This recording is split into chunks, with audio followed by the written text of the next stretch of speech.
Well, hey, and welcome to the unexpected second part of my 2022 Christmas special. Specials, Christmas specials. It's all kind of linked. It's all one special, but this is a separate video, so I don't know. Should it be singular or plural? And that confusion over the singular and plural, which is appropriate, brings us very neatly to 2022's they/them. And you groaning at that joke very deservedly. I know, I have that coming. Look, how can I say? They/them, it's not going to be your favourite movie this year. It's unbearably progressive. It has a very diverse cast. It has a non-binary protagonist. And hey, don't duck out on me now. Look, I made it through this. And gosh darn it, we are going to get something out of it. I've suffered through this movie and I've actually found some really interesting stuff to say about it, some really interesting angles to take that I don't think anyone else has. Look, channels that I really enjoy, Heel versus Babyface for one, they've done the analysis on this straight as just a god-awful, unbearable progressive slasher. But I'm taking a different tack. You're going to learn something. We are going to use they/them to explore the psychological theory of ego defense mechanisms, which I will illustrate with some Freudian clips. And also the most abhorrent song that I have ever released on this channel. Yeah, we're going to get something from this. This is a high priority for the message. And Gatsby, who's messing up this take. But we're going to keep going because there is a lot to get into. You're going to get something out of this. You are going to enjoy this Christmas special. And I am going to swerve to a clip before he screams again. Show. No hate watching. Don't do it. So naturally, this is going to be a full spoiler review of they/them. And I'm assuming most of you have not seen the film. And that is absolutely fine and probably a very good choice. But just so you can follow along, I'm going to do a full synopsis of the film in the time it takes the message to whip me up a delicious old-fashioned. Yeah, old-fashioned? Yeah, good. Okay, ready? Let's go. Okay, so they/them takes place in Whistler Camp. This is a Christian-led gay conversion therapy centre and a very diverse group of individuals, very ideally picked for modern audiences, turns up for a variety of reasons. Well, basically all of them are reluctant. Some of them have been coerced, some of them are just confused, but either way they're kind of surprised to find that when they get there the camp staff are actually quite sympathetic, quite superficially non-judgmental, pleasant, approachable. Although very soon the staff start to reveal a sinister side. They confiscate all of the campers' phones and they hack into them. They force a trans camper to stay in the boys' cabin against her wishes. A closeted counsellor attempts to groom one of the girls. And they're spied on in the shower. So this is all ratcheting up.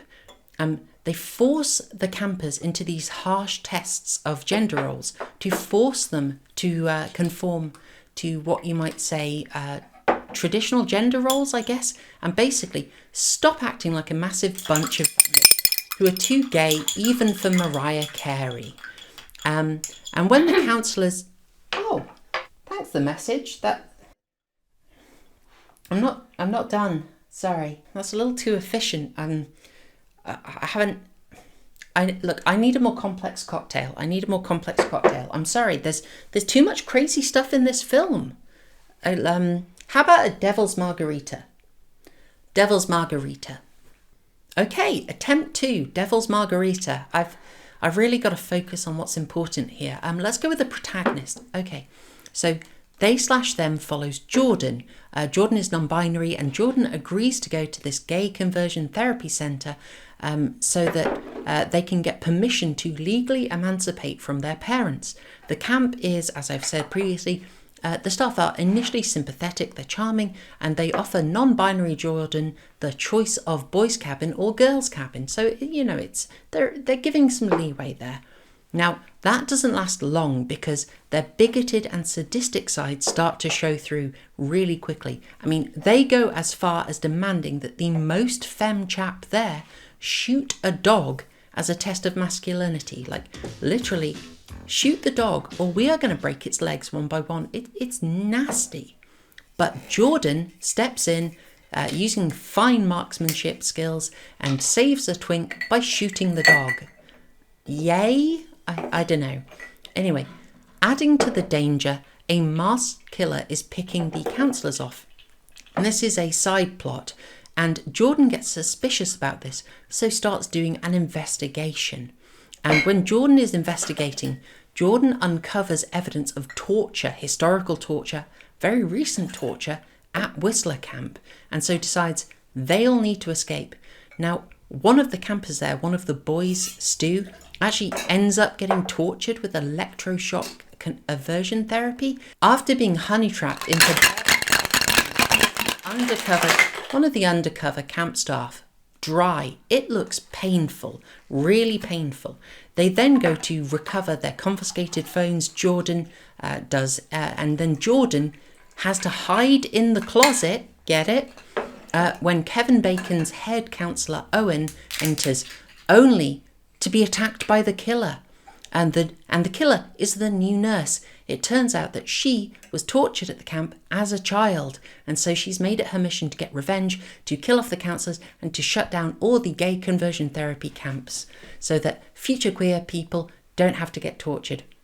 And she gives non-binary Jordan the two binary choices of killing Owen or being too weak to kill him, but non-binary Jordan rejects the binary options, letting Molly kill Owen, and the police arrive and the police arrest her. That is our ending, and nailed it! Nailed it!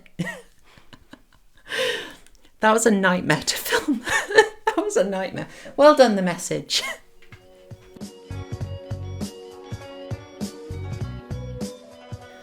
Okay, that is it. You are caught up. That is the overall synopsis for They/Them. You now know the main story beats of the film, so you should be able to follow along, even if you haven't seen it yourself. And I'm not going to blame anyone who hasn't watched it. I'm going to cover some of the sections in a lot more detail for the analysis, but that is the broad flow of the story, okay? And before we go any further, I will say right now, this is a movie that is obviously heavily influenced by The Message. It is putting the heavily disputed, very current year topics of non-binary identities, queer sexuality, and traditionalism in the spotlight and having quite a charged conversation about it. And we are currently on YouTube. So we're going to lay some ground rules, and I'm going to go a bit off the cuff here. If you showed people this movie or the trailer for this movie in 2016, they would probably think it was a parody. And I think you would know exactly what the 2016 analysis would look like. You don't need me to do it for you. You can probably imagine it. You're probably getting some nostalgia about old channels. So I'm not going to waste your time. I'm not going to give you the 2016 take because we all know what it is. I think at this point in current year, we've all made our minds up on these topics. You don't come to me for your opinion on non-binary identities, or at least I hope you don't. That is not what I'm about at all. I'm a horror movie analysis channel, and I am not going to try and persuade anyone either way. I really don't want anyone getting their opinion on this stuff from me, okay? If you somehow haven't made your mind up on that stuff, get your information from a reputable source. In fact, get it from several reputable sources that disagree with each other, and come to your own conclusions, okay? Don't get it from my channel, heaven's sake. I'm not going to be touching that stuff, not because it's too spicy for this channel. I think you know that's not the case. But I'm not going to be trying to debunk or validate NB because it's boring. It's boring. It's been done already. You can probably guess everything I'd say, and you know the whole dialogue tree that stems from any point I could make. So we're not going to waste time on it. It's not what I'm interested in. I run this channel so that I can talk about far more interesting things, like, for instance, This absolutely atrocious CGI idea, oh my gosh, look at that thing. Look at it. That could be straight out of The Ring 2, the absolute state of it.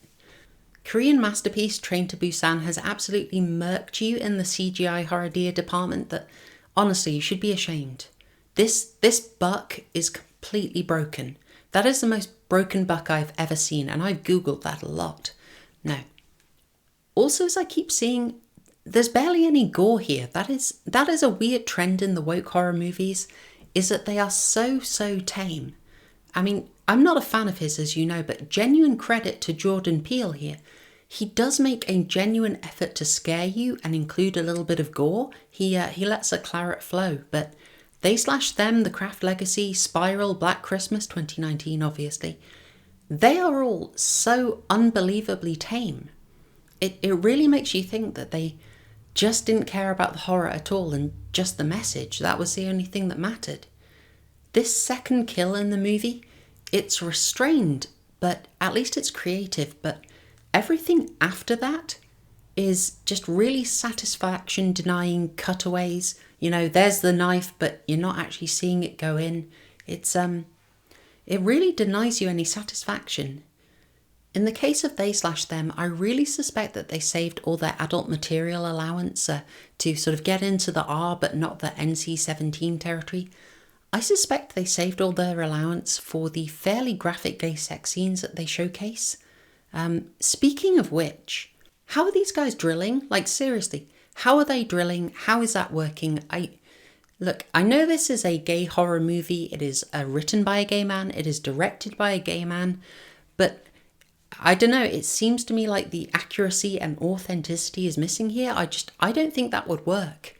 Like, they've got the really tall guy and the partner is like really short. I don't think it would work, and yet they show him absolutely just smash his grond through the gates of Gondor. Totally dry, by the way. It just seems to me like a very inaccurate and frankly painful misrepresentation. Incidentally, and far more safe for work, as much as I love the extended editions of Lord of the Rings, you know, it always bugged me when you have to switch discs at the point when Grond shows up. Like, it really kills the momentum. It feels to me like they really could have moved that bit somewhere else, you know. There must have been a better time to do that switch over. Anyway, moving on. This was written and directed by the same guy who wrote Gladiator. How crazy is that? Like, for me, that is up there with Mel Brooks co-producing The Fly. It seems like madness to me. And I suppose I should specify John Logan, the writer and director of this, he co-wrote Gladiator, but nevertheless, it's a weird connection. He's on a mix of things in Hollywood. He's not like a nobody. He's not a big name. He's been involved in quite a lot, though. This, however, is his directing debut. And because of that, because it's a directing debut, I think that this is very personal to him. I think it will naturally be a very personal movie. Whenever I see a film as someone's directorial debut, I tend to assume that it carries a great amount of personal meaning to them. I certainly think that is the case here, as John Logan is, as I've noted earlier, gay himself. And I can't find any proof of this for definite, but my research indicates that there is a very decent chance that They / Them was never actually about non-binary identities, and it was really just initially just a gay conversion camp story. When it was first proposed as a spec script, the first two titles were relatively generic. First one was Whistler Camp, and then Rejoice, in reference to the camp motto. But when Theo Germaine was brought on 6 months later, the title switched and it became They / Them. And my pet theory is that John Logan was initially writing about something just much more close to him, just solely about gay conversion therapy.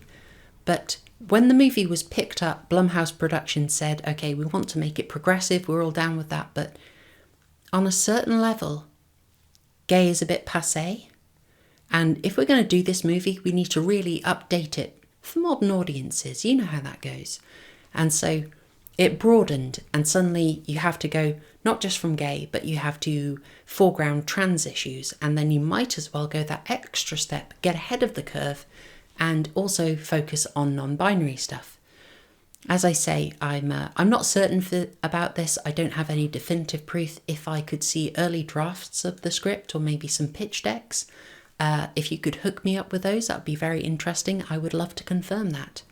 Anyway, what else? Oh yeah, back to the impossible bumming. Again, how on earth is this going to work? Look, I am no expert about this at all. But I'm just saying, look at the height difference here. There is no way that works, okay? The angle is going to be all wrong. Look, I'm trying to make sense of it. You've got a really tall guy, you've got a really short partner. It's not going to work. Just think about the angle. Now, if you had, equal sized partners, that would work if they're both the same height. But if not, you're going to have to use some kind of angle, right? You're going to have to adjust it, change the position. I'm just saying, it was really distracting to me. I found the film very boring, and then they show you something weird like that. I got a little fixated. I'm just saying. Logistically, it doesn't make sense to me.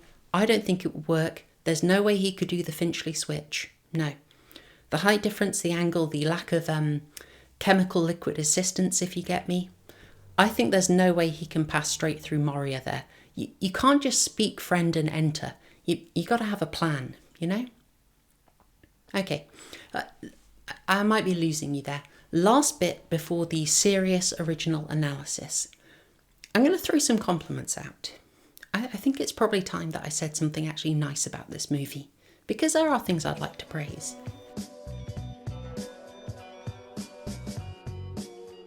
This film is not going to come off well in my review, but where there is stuff to praise, I do want to praise it. I don't think you're going to get a film from the guy who co-wrote Gladiator that is absolutely without merit, so I do want to be fair. Now, for a start, the title is absolutely amazing. Whistler Camp, Rejoice, it would have been boring. But where you have a non-binary protagonist in a slasher movie, They Slash Them is an absolutely unbeatable title. It is amazing. S-tier punning, I approve. And terrible CGI deer aside, the start actually was really quite pleasant for me. Basically because it was a very obvious homage to the early summer camp slashers. Now, this woman here, she is very clearly modelled after Mrs. Voorhees from the original Friday the 13th. And of course, Kevin Bacon was in that first film. He had a very memorable death in that, and seeing him reprise the role, sort of again as a counsellor, but now this time as an adult, it adds a sort of endearing quality to it. It's a nicely judged tribute. It's a nice Easter egg, That was something I appreciated. And the final thing that I liked, for now, is the unexpected swerve to the counsellors being the targets of the killer instead of the campers. Now, it's an unexpected variation. It's within well-trodden genre conventions. It's varying the subgenre without completely breaking it. It's very nice, but there may also be a hidden reason that they targeted the counsellors instead of the campers. We'll get into that now.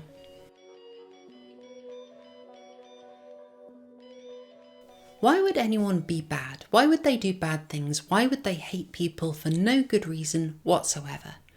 If you're on this channel, you already know that what we're going to call bad or immoral is incredibly context dependent. It's very dependent on the current power regime.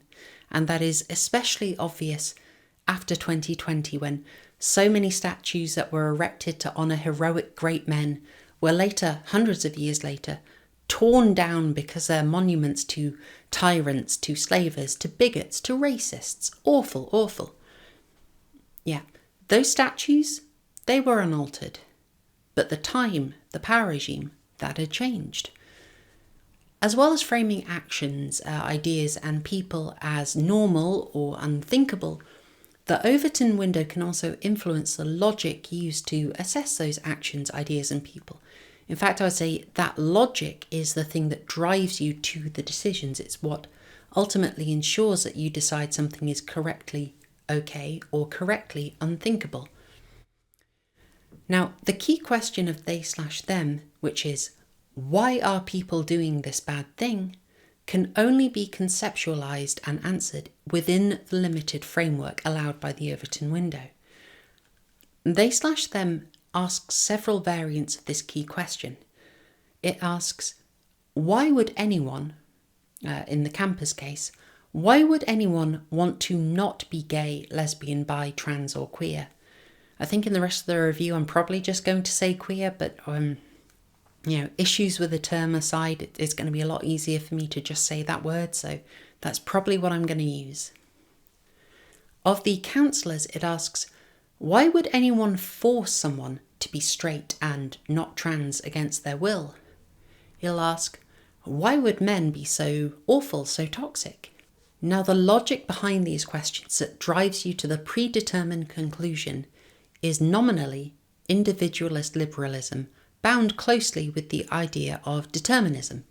In short, the campers shouldn't be gay because being gay is superior or inherently virtuous and good itself, but because they are inherently gay or queer or whatever, and they should be authentically themselves. They should be true to themselves. They should live their own truth.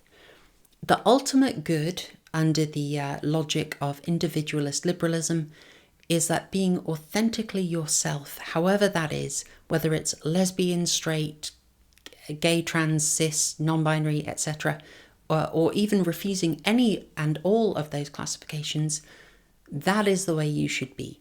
You should be authentic to yourself, to thine own self be true.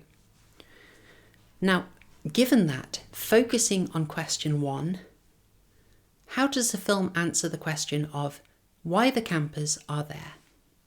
While their reluctance to be there is showcased very early on in the film, it's in this scene where they all get to state their motivations, and They/them has all the campers either coerced by bigoted family members or confused and conflicted by bigoted messaging in society. Except for this fat camper who doesn't get to say anything. They don't let her talk, but they do make her dance. Oh yeah. So under the moral framework that we've discussed that drives the current Overton window, actively and genuinely wanting to reject a queer identity and embrace a heterosexual one is not allowed. It is outside of the Overton window. It is unthinkable. It is not a valid aim. And therefore the campers, the few campers that is, who express a genuine desire to not be queer anymore, they overcome those desires. They reject their confusion and they fully embrace their queer identity by the end of the film, and that is presented as a good thing. And sometimes this actually works well.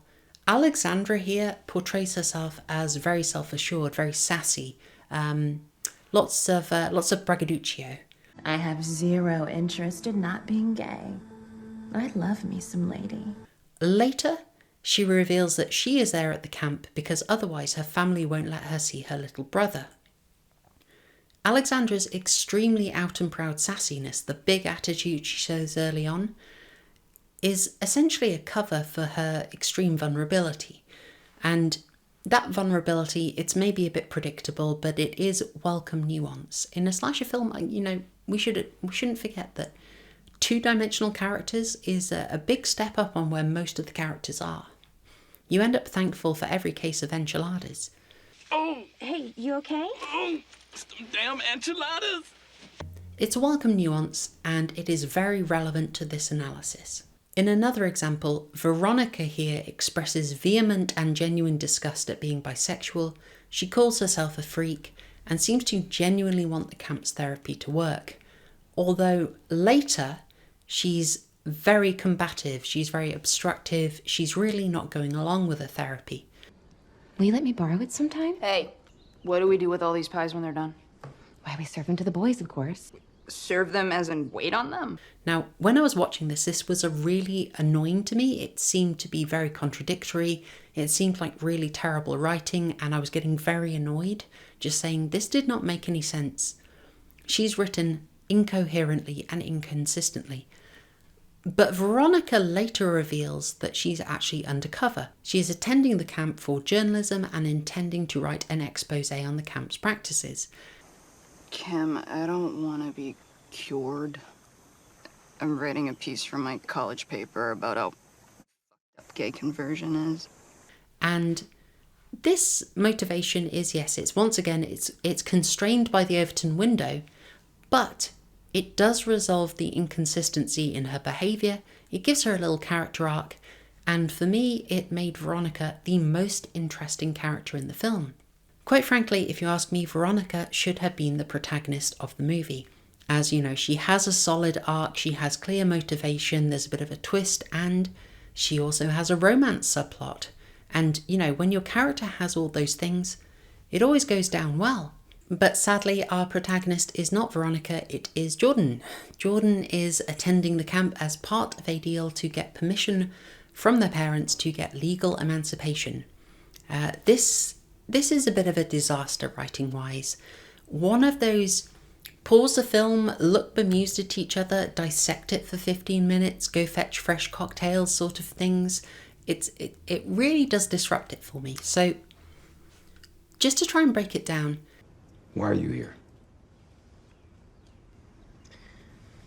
I come from a religious family. They don't understand me. We made a deal.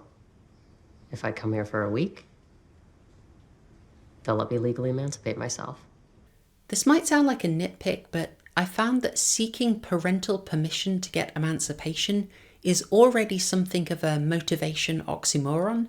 Like, I would like permission to take the initiative. Could I have permission to be independent? It's kind of jarring. And in Jordan's case, it is particularly weird. So Theo Germaine was 29 when cast to play Jordan. This is a kind of extreme case of what we call Dawson's casting in the old TV tropes industry. So as far as I understand it, and I'm not looking super deep into this, to need permission to get emancipation, Jordan would need to be under 18, which Theo Germaine really is not believable as. Like, really, it's not convincing at all. But we are going to have to assume that Jordan is under 18, or it doesn't make any sense. But we're still having a problem here because they cast Theo Germaine, who in real life has obviously undergone some level of medical transition, and we cannot help but assume that Jordan therefore also has undergone some level of medical transition, which creates quite a perplexing scenario. Namely, Jordan's parents are so unbelievably bigoted, religious and intolerant that you've got to have legal emancipation. It's unworkable, there's no reconciliation. Legal emancipation has to be done. They are so intolerant. But they're not so intolerant that they stopped Jordan from transitioning. That's already kind of hard to believe. I mean, maybe they weren't against it. Maybe Jordan got the meds on the grey market. Who knows? But if Jordan could do that, then again, why do you need to rush this legal emancipation? There are no doubt scenarios. Please don't type the scenarios in the comments. I actually don't care. I am sure there are very detailed scenarios where that could make sense. But they have to overcome some of those contradictions, and the film does not give you any time to explore those, and it's very frustrating. It's very weird. It comes off as nonsensical and it distracts you because if you're me, you're trying to make sense of it. You're trying to make sense of Jordan's motivations. And on the surface level, they do not make sense. Now, a lot of the problem of this is, of course, just stemming entirely from Theo Germaine being cast as Jordan. If you were to cast a younger, non-transitioned actor, you wouldn't have this instant problem. But I suspect that it's real-world concerns about activists trying to cancel the film that made the studios insist that a genuine non-binary actor be cast for the role, hence casting Theo Germaine, which is what is raising all of these problems. It's also part of a wider problem, a thematic arc that you have with Jordan, that is, Jordan's main impulses, main drives are entirely negative. They're not defined by anything positive. They're all about getting away from things, about negative impulses. So Jordan doesn't want to be in the gender binary, doesn't want to be tied to parents. ultimately doesn't want to be forced into anything, as we will see in the finale. However, it does ultimately leave a bit of a hollowness at the centre of the character, a purely negative arc that I find personally does not work well for a protagonist. Now, moving on to question 2, why would the staff do the bad thing? Why would the staff be against campers being gay, being trans, being queer, being whoever they are? Why would the staff think bad things?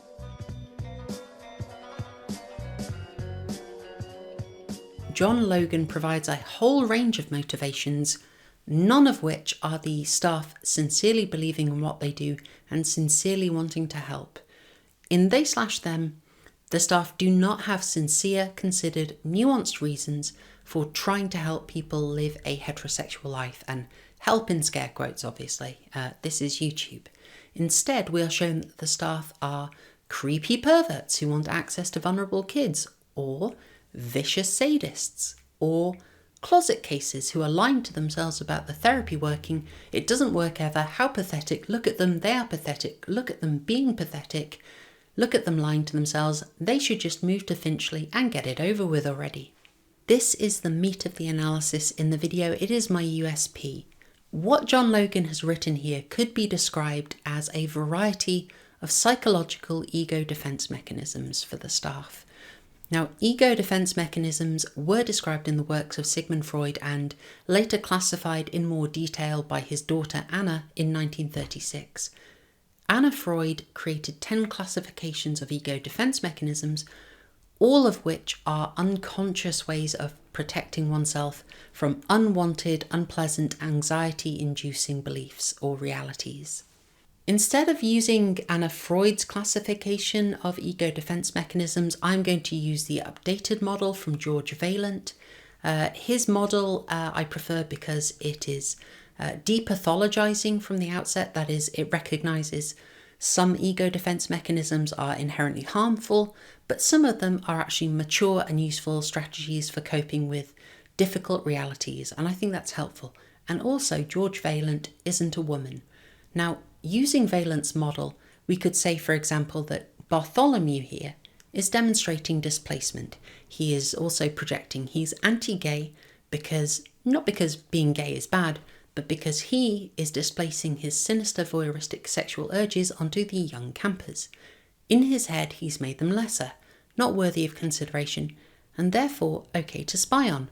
He's projecting his immoral, uncontrolled sexual urges onto them, justifying his spying on them and invading their privacy. He's got to watch them. You never know what they're going to get up to, right? He is super creepy, he's hideous, and his death is really satisfying. It's really the only good one in the movie as well, which is disappointing. These married counsellors, they were supposedly cured of the gay, but in fact they remain gay and they are very uncomfortable with that. So how do they handle it? Why do they continue to do the bad thing? Well, they are practicing repression, dissociation, denial and projection in order to maintain as ego defences, in order to maintain their narrative and keep the anxiety-inducing reality at bay. They're repressing their gay urges, which ultimately results in another ego defence acting out, with the wife openly acting out, trying to seduce Kim here. They go through the physical steps of having heterosexual sex, but we see that their attention to the phones is demonstrating dissociation from the act and denial of their true but unwanted and anxiety-inducing urges. We've actually seen this in horror before. Yeah, put this on with it. Go on. With Kevin Bacon's head counsellor Owen Whistler, we could see repression at work in his ability to seem pleasant and hide his bigotry at the start, but later he's using passive-aggressive behaviour, slipping into using male pronouns for Jordan, despite promising to use gender-neutral ones earlier. Ultimately, his entire purpose, you could say, is classable as projection and reaction formation. Owen is genuinely sadistic and he enjoys causing suffering, but he avoids seeing himself as evil by projecting sin and immorality onto the gay campers. And having done that, reaction formation lets Owen convert his unacceptable desires, his sadistic impulses, into virtuous ones. So that is, in his mind, the narrative he can tell himself is that he isn't torturing vulnerable teens, no, he is helping them overcome a problem, and they'll thank him later. Thanks to Zane's successful marriage, it's so successful, look at it. He has proof that his methods work. Now, everything I laid out there is not all that groundbreaking. It is probably not very surprising to you. All I've done really is a little bit of an academic flourish. You are very familiar with the idea that people have real motivations that they cover up with expressed motivations. And all I've done is just sort of classify those methods of covering up. It's not super groundbreaking. But I think the writer John Logan was probably genuinely conscious, genuinely aware of writing ego defences into the story, even though he probably wouldn't have classified them. He didn't break out the old valent categorization there like I did. Now, what really interests me, what made me want to do this video and feel it was worth covering they/them, is playing a little uno reverso on the film with the concept of ego defences. That is, there are some really odd choices in the film, some really weird, confounding things that happen that perplex you and that make you wonder what the heck is going on. And you can explain them with ego defences, not for the story, not for the characters, but for the actors and writers outside of the story. Real life. Now, this part is going to be very contentious, and I reiterate, this is my own analysis. It is not intended to shock or offend, but I do think it is a very interesting lens to use to examine curious filmmaking decisions and try and make sense of them. I would try and ward off outrage and attacks by waving my rainbow credentials around, maybe get waifu in here for a bit of tokening, but we all know that doesn't actually matter if you express wrong things. So if this makes you rage quit, thanks for dropping by, Merry Christmas, and for everyone else who's sticking with me, we're going to get into it. We're going to do the old uno reverso. So, to start psychologizing the psychologizer, the entire premise of they/them demonstrates denial and splitting. In the current Overton window, and in the mind of a gay writer, there is no room for anyone in a gay conversion camp to be a good, sincere person with a nuanced and considered stance. People are probably having that reaction to me as well, like, are you standing up for gay conversion camps? You must be in favour of them. You must be an evil person. No, hold up, don't split. Don't split while I'm talking about splitting. Splitting refers to creating a reductionist, almost caricature characterization that is all good or all bad. So here, all the counsellors have to be sadistic perverts who are lying to themselves about their therapy working. They are unambiguously evil. Their ill intentions are manifested as outward hideousness or concealed sadism. Incidentally, this is a kind of thing that horror was really criticised for. You know, there was a big thing of you shouldn't have deformed characters who are evil because it's stigmatising, but apparently Bartholomew here is absolutely grand. It's just interesting. Now, Owen is not hideous. In fact, Owen is presented as very likeable, super reasonable, willing to compromise at the start. It's very disarming. But that ends up just being proof of him concealing something even worse. He's actually the most sadistic, the most evil. You're going to shoot old Duke, or Zane is going to take that sledgehammer, and he's going to break one of his legs.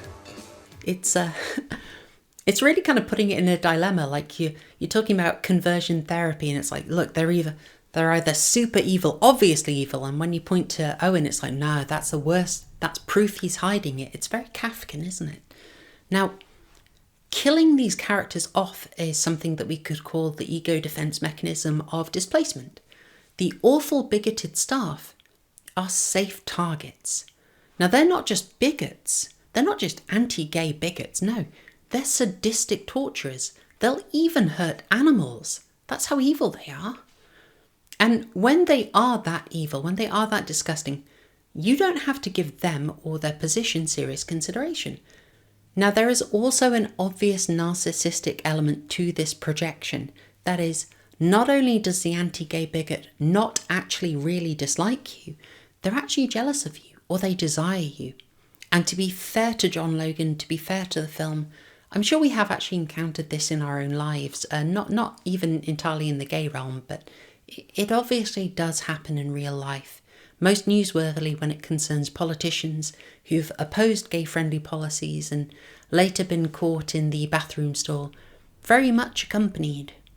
And to be completely fair to the film, everything in They/Them does have a basis in reality, can be said to be based on real-life incidents.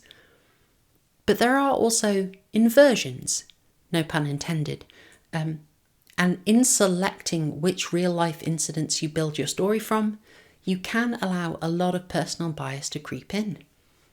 Now let's be more specific here. That was a general arc of the story, but there are some very specific, perplexing decisions that really motivated me to do this analysis. There is a very weird thing running through They/Them, something that is very hard to explain logically, and it has to be written off as an error or idiocy. Owen obviously has a very traditional, very binary view of things, which clearly clashes with non-binary protagonist Jordan. Even in the trailer, the clash between worldviews is foregrounded, so they really wanted you to pay attention to this. This isn't incidental, this is absolutely crucial to the film. Boys' cabin over there, girls' cabin over there. They have a boys' cabin and a girls' cabin. Jordan doesn't want to use either, and Jordan says very clearly, I'm trans and non-binary. I use they/them pronouns. and Owen says, I acknowledge and respect your transition. So Owen proposes Jordan go to the boys' cabin first, but later in the film, when Alexandra is revealed to be trans, she is sent to the boys' cabin too, on the basis of her sex. So you have to ask, since Owen is not supportive of transitions of Alexandra, why does Owen send Jordan to the boys' cabin instead of the girls', which would be consistent? Jordan treated me with respect by being truthful about their transition. You did not. Simple as that. Later, as his mask slips, Owen stops using they/them pronouns for Jordan and uses he instead. Now, why am I highlighting this? Why am I making such a big deal of this and drawing so much attention to it? Now, Owen must be aware that Jordan is female and not male. There is no way that he isn't. He's been in this work for decades, he knows what trans is, he knows what non-binary is. Plus, he would most likely have had some communication from Jordan's parents or from access to Jordan's medical records, which he most definitely has, or he could tell just from, come on. I use they/them pronouns. Without intending any offence, you can tell that Jordan is female. The hands are always a giveaway. And the inconsistency is a problem. Evil, bigoted Owen treats Alexandra very strictly as a boy due to her biological sex. But in the case of Jordan, he's treating Jordan as a boy in spite of the biological sex. Now, that is a really weird inconsistency, and it really perplexed me when I was watching this, but I can understand it, I can make sense of it as an ego defense. What I'm saying is it would be incredibly uncomfortable for Theo Germaine to be on set, to be treated as a girl, to be given she, her pronouns. I'm trying not to do it in this video. And so even Owen's bigotry slipping out when he applies a binary pronoun, he views Jordan as male or masculine. Now, it's much more flattering to the actor. It's a sign of authenticity of having transitioned far away from womanness. And it sort of acts, in my opinion, as an ego defense. And you might object furiously right here. You might say that Jordan ends up in a dress in one scene, so surely that is counter-evidence, contrapoint, if you will. That wrecks this theory, so I must be talking absolute rubbish. But not at all.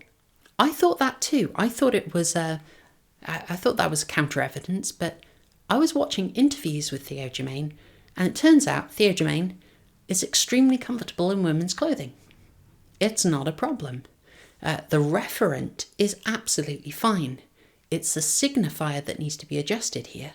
Now this brings us very neatly to another example in the exact same scene. That is, after Alexandra is discovered to be trans, which obviously, by the way, would have been on her medical records or communicated to the staff at the camp by the parents, who are not supportive, who are probably going to be misgendering Alexandra, describing her as a son, etc. What I'm trying to get here is there is no way that her being trans is a surprise to the staff. This is bad writing. It is cheap and they should be ashamed. Bad writing, sir. Anyway, she's moved into the boys' cabin and told to dress as a boy as part of the therapy, to go along with it, to try and reconnect with the traditional gender role. However, she's very upset with this, and so Jordan helps out, swaps clothes, which shows solidarity. However, after this one scene where it's very much focused on, this plot point is very much dropped and Alexandra is very clearly dressed in clothing made for women. Now, this isn't the sort of very rigid dress code of decades past, but it's pretty darn clear that Alexandra is not being dressed in boys' clothing. It's clothing that clearly fits her shape. Now, you have to ask at this point, did they just forget? Did they just give up? Or did they nominally do that plot line whilst actually dressing the actress in modern girls' clothes to make it easier for her, to spare the actress in real life the dysphoria of being dressed in boys' clothes? Did the actress's real life discomfort or dysphoria with boys' clothes drive that decision? That's what I'm interested in, because if so, I think we have an example of ego defense shaping the story. Now, fair enough, you might say that maybe this show of solidarity, this act of defiance by Jordan, makes the staff back down, but that doesn't make sense to me either, because we're shown that Owen is so evil that he's very happy to break a dog's legs in this scene to prove a point. But apparently he's too nice, he's too soft-hearted to force Alexandra into a shirt and tie. I don't buy it, and one way or another, we have terrible writing. Now, this film, with one exception, and put a pin in that, only kills and tortures the director's ideological enemies, making it more palatable to a queer audience.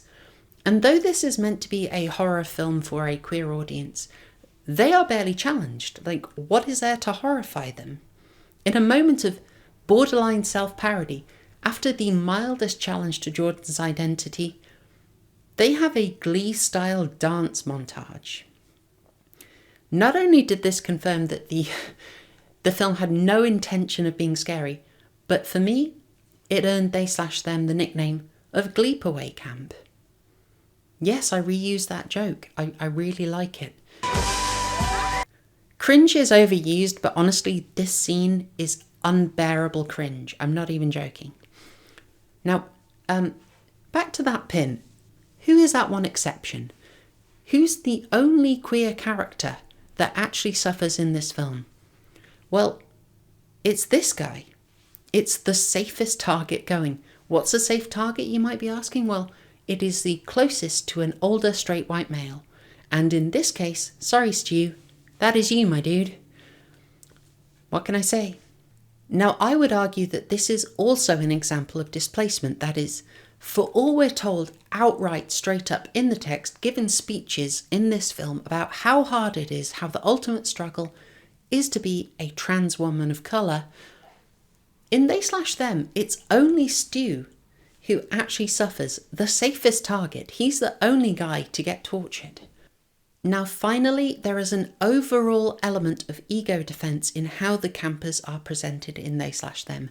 They are overwhelmingly, overall, young. They are fun, diverse, attractive, likeable, as opposed to the entirely white, older, evil bigots running the camp. And to protect against the anxiety, the dysphoria, caused by being recognised as a birth sex, the film not only has both trans characters pass flawlessly, it goes beyond that. Where Owen obviously knows that Jordan is female and rejects Jordan's non-binary identity, he defaults to seeing Jordan as a boy. So in this scene where masculinity explicitly is being put to the test, it is Jordan who is the bestest and most masculine, more masculine than Toby in any case. You could just say this is an obvious ego defence against the anxiety and distress caused by people perceiving Theo as female. They/them is deploying projection. It is also employing denial as ego defence. That is, in this film, the traditional staff are the ones who are insecure about their gender roles. This is a projection. They are the extreme ones, apparently. And also Jordan is the most masculine, the best tutor, better than this big muscly dude. It is pure denial, it's ego defence, it's cope. This whole scene is based on the really bizarre false dichotomy where we end up being asked to admire Jordan for shooting a dog to spare Toby from doing it. Like, those are the only two options. Those are the only solutions you could have found. No other outcome is possible here. That dog is getting shot. It's not endearing. It's frankly a bit distressing. And in fact, it's more than that. I see right through it. I see what this scene is really trying to do. It's trying to convince us that Jordan, in spite of the casting, we're meant to think that Jordan has no special feeling about dogs. Just doesn't care. It's totally pragmatic. No special feelings about dogs whatsoever.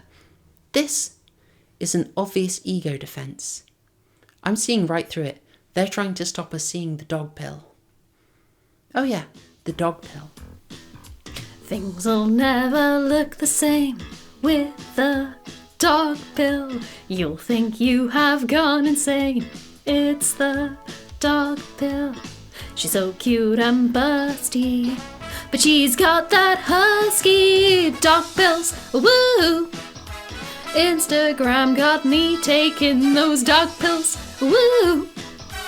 Man's best friend with benefits, it's dog pills. It's a disturbing revelation why she chose that big Alsatian. Must be something to do with the dog pill, woo! You know that it's over, man, dog pill, woo! Now she's got that Doberman dog pill. Demonetized for talking about the dog pill. Sorry. Look, the muse struck and I listened. What can I say? I don't question inspiration, I just go with it. Okay, moving very swiftly away from songs about the dog pill.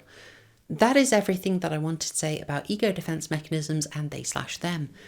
I'm very lucky that so many of the people who watch my videos are very intelligent and really make excellent contributions to the analysis in the comments. Frankly, you show me up a lot of the time, guys. It's embarrassing. At least, let me steal your ideas first before you put them in the comments. So I am very interested to hear your takes on this. I'm putting something quite unusual out here with this one. And if you just want to say Merry Christmas as well, I would super appreciate that. That would be lovely. And, it all feeds the algorithm, let's be honest, guys? But, since we are on YouTube, subject to the algorithm, and this is a controversial topic, let's throw it out there for the trucks. No, I am not cheerleading for or bootlicking for gay therapy camps. I am not advocating gay conversion therapy, if you need me to say that. Hopefully, you are smarter than that and you do not need it. What I'm doing here is reacting to a film that I saw have a very strong agenda, an agenda so strong that it warped the story and resulted in really bizarre decisions.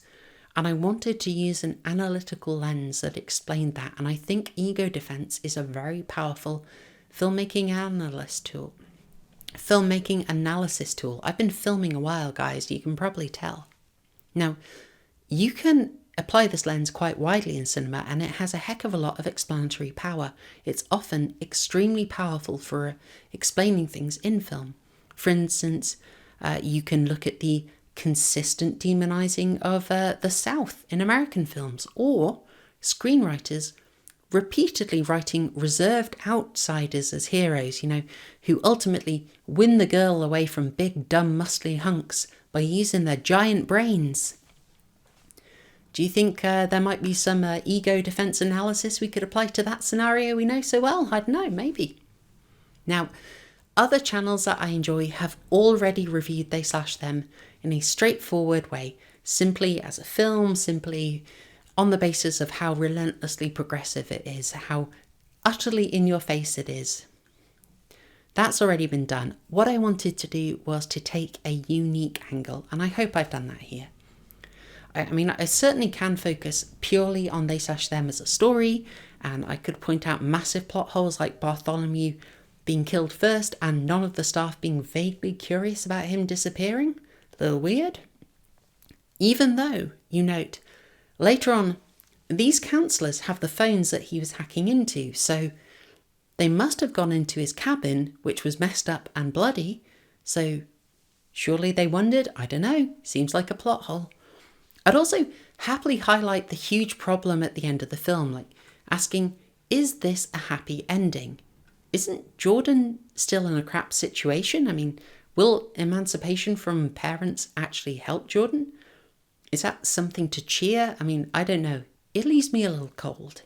They can say this and they can try and make you think this is optimistic, but I'm just left wondering, is Alexandra's life actually going to get any better? I don't think so. Her parents are still pushing her to detransition, so surely she's got heartbreak ahead, right? Are they going to just give up on that? Are they going to accept her now? We have no reason to believe that. The film just sidesteps this. These actual struggles that are ahead of the characters, and what can I say? It's like they killed the irredeemable boogeyman, so it's a bright future ahead, right? It's a lot like the end of Mad Max Fury Road, where we're meant to celebrate because the bad guy is dead, but the long-term issues of this desperate situation are still transparently there, unresolved. Is Furiosa's generous unleashing of water a solution here, or is this unsustainable? The film doesn't actually expect you to think about this in any depth. It's just presenting you with the emotion that you're meant to have and hoping you'll go along with it without thinking, without sort of querying the analysis. Just take it at face value. My lovely fancy light here has died and I have one last thing to say, so that's unfortunate. So this won't look as nice, but we'll just go with it. I'm going to go off the cuff for it. I have been filming for a long time. Okay. There's one final thing that I need to say, and it is a message to the people who are probably not watching at this point, the people who are most likely to disagree with this take, to hate this video, to downvote it, the people who gave it 5-star on Rotten Tomatoes. I want to tell you that this film, there is a trap here. Resist the obvious joke. There is a trap here for you, and you might be tempted to, throw aside all issues of quality to say, this is a film for us, this is a victory because of the representation. Isn't it amazing? We've got a major studio, Blumhouse, releasing a film with a non-binary protagonist, loads of queer people of colour, 2 trans characters, 5 gold rings. No. This is a trap. What I'm going to say for you here is you shouldn't fall for it. You shouldn't be trying to get your validity, your validation from Hollywood, because they've been gatekeeping you out for 2 decades. What this isn't a sudden decision a revelation that non-binary is legit-y. This is a marketing decision that they have decided you're safe enough to market to, and they want to pitch something to you as a marketing demographic, a cohort. They're going to amplify gay stuff in the Western markets. They're going to silence it, cut it out, in China, the Middle East, any African release they do. This is just a marketing decision. They do not actually care. You should not be getting your validation from an external source. That is not healthy. It is not good. Don't let them use you as a pawn to own the chuds. Don't see this and say it's going to annoy the right people and go for it. Look at it independent of that and don't do what they expect you to do. Because All this really is a decision that you're safe enough to bring inside the club and market to.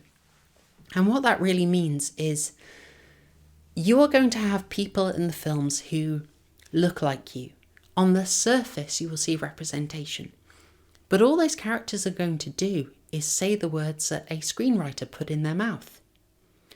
They are not going to say anything that hasn't passed, say, a certain threshold, that has gone out of the Overton window of the studio. It's not really going to be your authentic voice.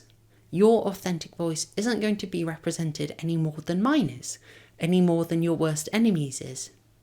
The studios are doing their own thing, and they're using representation as a trick, as a gimmick. And I want you to not fall for it. Whew. That is everything, I think. I wish my light was still going, but I've been going on so darn long it's just died twice. So with that should be a pretty good symbol that we've covered everything. It won't be a take that everyone likes, but it's a take I find interesting. We will leave it there. Thank you so much for watching my analysis. This is the last thing I'm going to put out in 2022, and I hope you enjoyed it. You can predict that I'm going to ask you to like, to subscribe if you haven't already. You know all that.